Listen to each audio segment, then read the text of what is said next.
Guys, ಇವತ್ತು RCB ಗೆದ್ದಿದೆ. 18 ವರ್ಷದಿಂದ ಸತತ ಪ್ರಯತ್ನ ಅಂತ ಹೇಳ್ಬೋದು. ಯಾವತ್ತೂ ನಮ್ಮ RCB ಫ್ಯಾನ್ಸು ಮತ್ತು ನಮ್ಮ RCB ಟೀಮು ಯಾವತ್ತೂ ನಂಬಿಕೆ ಕಳ್ಕೊಂಡಿಲ್ಲ. ಗೆದ್ದೇ ಗೆಲ್ತೀವಿ ಒಂದು ದಿನ, ಈ ಸಲ ಕಪ್ಪು ನಮ್ಮದೇ ಅಂತ ವರ್ಷ ಕೂಗಾಡಿ ಹೇಳ್ತಾ ಇದ್ವಿ. ಬಟ್ ಈ ಸರಿ ಕಪ್ಪು ನಮ್ದಾಗಿಸ್ಕೊಂಡ್ವಿ. ತುಂಬಾ ಖುಷಿ ಆಗ್ತಾ ಇದೆ.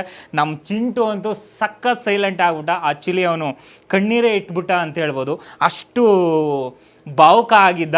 ಸೊ ಅವನ್ನೇ ಮಾತಾಡಿಸಿ ನೋಡೋಣ. ಚಿಂಟು, ನಿನಗೆ ತುಂಬ ಅಂದರೆ ಇಷ್ಟ. ನಿನಗೆ ಆ್ಯಕ್ಚುಲಿ RCB ಅಂದರೆ ಒಂಥರ ಜೀವ ಅಂತ ಹೇಳ್ಬೋದು ನಿನಗೆ. ಬಟ್ ಈ ಒಂದು ಸಂದರ್ಭದಲ್ಲಿ ಏನು ಹೇಳೋಕ್ಕೆ ಇಷ್ಟಪಡ್ತೀಯ? ಇಷ್ಟೊಂದು ರಾಯಲ್ ಆಗಿ ಗೆದ್ದು ಕೊಟ್ಟಿದ್ದಾರೆ RCB, ನಮ್ಮ RCB ಟೀಮ್ ಎಲ್ಲರೂ ಸೇರಿ. ಸೊ ಮತ್ತು ನಂಬಿಕೆನ ಉಳಿಸ್ಕೊಂಡು ಕೂಡ ಇದ್ದಾರೆ. ಸೊ ಇವತ್ತು ನಮ್ಮ ವಿರಾಟ್ ಕೊಹ್ಲಿ ಸರ್ ಅವರು ಆ್ಯಕ್ಚುಲಿ 18 ಅವರ ಒಂದು ಕೋಡು ಅಂತ ಹೇಳ್ಬೋದು, ಫೇವ್ರೇಟ್ ಅಂತ ಹೇಳ್ಬೋದು. ಇವತ್ತು ನಂಬರ್ಸ್ ಕೂಡಿದ್ರೆ ಕೂಡ 18 ಕೂಡ ಬರುತ್ತೆ, ವಿನ್ ಕೂಡ ಆಗಿದ್ದಾರೆ. ಸೊ ಏನು ಹೇಳೋಕ್ಕೆ ಇಷ್ಟಪಡ್ತೀಯಾ? ಏನು ಹೇಳಲಿ ಗುರು, ನಿಜವಾಗ್ಲೂ ಗಾಯ್ಸ್ ನನಗೆ ಮಾತೇ ಬರ್ತಿಲ್ಲ. ಸೊ ಆದರೆ ತುಂಬಾ ಖುಷಿ ಇದೆ. ಸೊ ಒಂದೇ ಎಂದು ಹೇಳುವಲ್ಲೇ, ಈ ಸಲ ಕಪ್ಪು ನಮ್ಮದೇ, ಕಂಗ್ರ್ಯಾಚುಲೇಷನ್ ಅಷ್ಟೇ ಹೇಳೋಕ್ಕಾಗೋದು.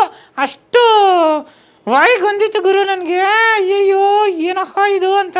ಆದರೆ ಒಂದು ಕಡೆ ತುಂಬ ದೊಡ್ಡದಾಗಿ ನಂಬಿಕೆ ಇತ್ತು, ಗೆದ್ದೇ ಗೆಲ್ತಾರೆ RCB ಅಂತ. ಸೊ ಈ ಸರಿ RCB ಗೆದ್ದಿದ್ದು ತುಂಬಾ ಖುಷಿ ಆಯಿತು ನನಗೆ. ಕಂಗ್ರ್ಯಾಚುಲೇಷನ್ ಎಲ್ರಿಗೂ. ಇಡೀ ವರ್ಲ್ಡೇ ಸೆಲೆಬ್ರೇಟ್ ಮಾಡ್ತಾ ಇದೆ, ನಾನು ಕೂಡ ಅದರಲ್ಲಿ. ನನ್ನ ಹೆಸರು ಚಿಂಟು ಅಂತ. ಸೊ ಈ ಸಲ ಕಪ್ಪು ನಮ್ಮದೇ, ಎಲ್ಲರೂ ಕಾಮೆಂಟ್ ಮಾಡಿ. ಗೈಸ್, ಕೇಳ್ತಿದ್ದಾರಲ್ವಾ, ನಮ್ಮ ಚಿಂಟು ತುಂಬಾ ಸೈಲೆಂಟ್ ಆಗಿಬಿಟ್ಟಿದ್ದ, ಅಷ್ಟು ಒಂದು ಭಾವುಕ ಆಗಿದ್ದ, ಇಷ್ಟೊಂದು ಅದ್ಭುತವಾಗಿ ಮಾತಾಡ್ತಾನೆ. ಸೊ ಹೇಗೆ ಮಾತಾಡ್ದಂತ ಕಮೆಂಟ್ ಮಾಡಿ. ಮತ್ತು ಎಲ್ಲರೂ ಜೈ RCB, ಈ ಸಲ ಕಪ್ ನಮ್ಮದೇ ಅಂತ ಕಮೆಂಟ್ ಮಾಡ್ತಾ, ಶೇರ್ ಮಾಡ್ತಾ, ಸಪೋರ್ಟ್ ಮಾಡ್ತಾರೆ ಗೈಸ್. ನಾನು ನಿಮ್ಮ ವಿಜಯ ಆಕಾಶ್, ವೆಂಟರ್ಲಾಗಿಸ್ಟ್, ಕಾಮಿಡಿಯನ್. ನಾನು ಅಡ್ವಾನ್ಸ್ ಕಾಮಿಡಿಯನ್. ಎಲ್ಲರೂ ಲೈಕ್ ಮಾಡಿ, ಶೇರ್ ಮಾಡಿ, ಕಮೆಂಟ್ ಮಾಡಿ, ಸಬ್ಸ್ಕ್ರೈಬ್ ಮಾಡೋದನ್ನು ಮರಿಬೇಡ್ರಿ. ಕನ್ನಡ ಎಲ್ಲರೂ ಲವ್ ಯು. ನೆಕ್ಸ್ಟ್ ಡೇಲಿ ಸಿಗ್ತೀನಿ.